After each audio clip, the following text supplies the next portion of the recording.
একেবারে 29-30 তারিখ নাগাদ সরাসরি শুভেন্দু অধিকারী বিরোধী দলনেতা তিনি বলেছিলেন যে 2 তারিখ 2রা জুলাই কসবা অভিযানের ডাক। আর ঠিক এ প্রসঙ্গে সরাসরি গ্রাউন্ড জিরোতে রয়েছে আমার সহকর্মী, আমার প্রতিনিধি ত্রয়ন চক্রবর্তী। ত্রয়ন, মূলত আজ বলা হয়েছিল কসবা অভিযানের ডাক দিয়েছিল শুভেন্দু অধিকারী, বিজেপি যুব মোর্চার পক্ষ থেকে এখন তারা সেই দিকেই ধাবমান হচ্ছে, কি জানতে পারছো?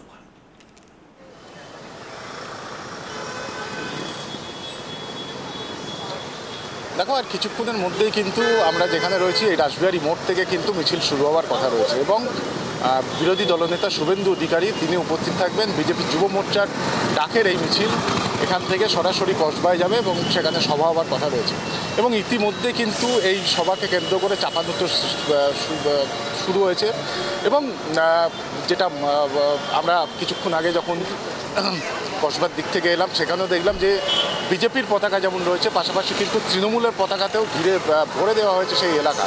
আমাদের অপর প্রতিনিধি সুপর্ণা রয়েছে আমাদের সাথে, আমরা সুপর্ণার সাথে কথা বলবো। সুপর্ণা, এই মিছিলকে কেন্দ্র করে ইতিমধ্যে রাজনৈতিক একটা চাপানুতো চলছে, এই মুহূর্তে কি জানতে পারছো?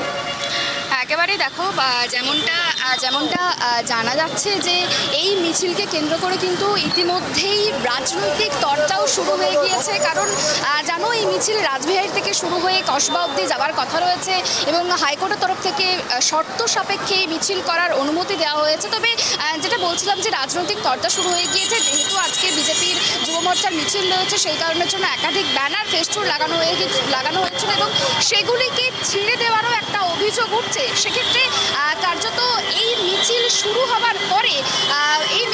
হবার পরে কার্যত অশান্তি একটা তৈরি হতে পারে এমনটাই কিন্তু আশঙ্কা করা হচ্ছে। তবে আদালতের তরফ থেকে যেমনটা যে শর্তগুলি দেওয়া হয়েছে, যেমন 3000 লোক নিয়ে এই মিছিল করতে হবে, 1/3 রাস্তা ছেড়ে এই মিছিল করতে হবে, তার পাশাপাশি জানা 1টা থেকে বিকেল 5টার মধ্যে এই মিছিল শেষ করতে হবে এবং যারা মিছিলের আয়োজক তাদের সমস্ত আইডেন্টিটি পুলিশকে দিতে হবে, পুলিশকেও সহায়তা করতে হবে। অর্থাৎ আজকের এই যে মিছিলে শুভেন্দু অধিকারীর নেতৃত্বে যে মিছিল কসবা অভিযান যে রয়েছে সেই অভিযানকে কেন্দ্র করে ইতিমধ্যেই চাপানুতো তৈরি হয়ে গিয়েছে এবং যেমনটা জানা যাচ্ছে যে এই মিছিলকে কেন্দ্র করে কিন্তু একটা অশান্তির আশঙ্কাও তৈরি হতে পারে। কারণ একটু আগেই আমার অপর প্রতিনিধি ত্রয়ন চক্রবর্তী যেমনটা বলছিলেন যে কসবাতেও সেখানেও কিন্তু তৃণমূলের একাধিক ব্যানার ফেস্টুন লাগানো হয়েছে এবং তার পাশাপাশি যেমনটা অভিযোগ করা হচ্ছে বিজেপির পক্ষ থেকে যে ব্যানার ফেস্টুন ছিঁড়ে ফেলা হচ্ছে বিজেপির, সেই কারণের জন্য কোথাও গিয়ে অশান্তি হতে পারে এমনটাও কিন্তু বলা হচ্ছে। এবং এখনো পর্যন্ত মিছিল শুরু হয়নি, কিন্তু মিছিল শুরু হওয়ার আগে তোমায় একবার ছবিটা দেখানোর চেষ্টা করব যে প্রচুর পুলিশ কিন্তু আশেপাশে মোতায়েন রয়েছে।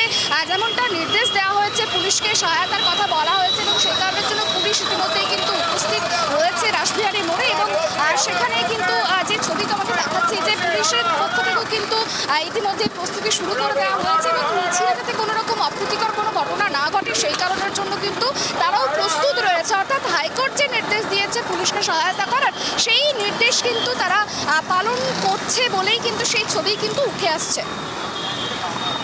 অনেক ধন্যবাদ ত্রয়ন, সঙ্গে থাকার জন্য। নজর রাখো, এই মুহূর্তে যে ছবিটা আপনারা দেখতে পাচ্ছেন সরাসরি বিজেপি যুব মোর্চার পক্ষ থেকে আজ 2রা জুলাই সরাসরি ডাক দেওয়া হয়েছিল, কসবা অভিযান ডাক, এবং ঠিক সে মতো অবস্থায় ইতিমধ্যেই হাইকোর্টের পক্ষ থেকে যেমনটা বলা হয়েছে 1টা থেকে 5টার মধ্যে এই অভিযান শেষ করতে হবে। কিন্তু এই মুহূর্তে দাঁড়িয়ে ঘড়ি কাটা ঠিক 1:27 আমাদের নজর থাকবে ঠিক যে আশঙ্কার কথা বলা হচ্ছে সেই আশঙ্কা সত্যি হয় নাকি একেবারে সুষ্ঠু স্বাভাবিকভাবে এই অভিযান শেষ হয় এবং আমরা আবারও বলতে পারি বিচারের বাড়ি নীরবে নিভৃতে কাঁদবে না।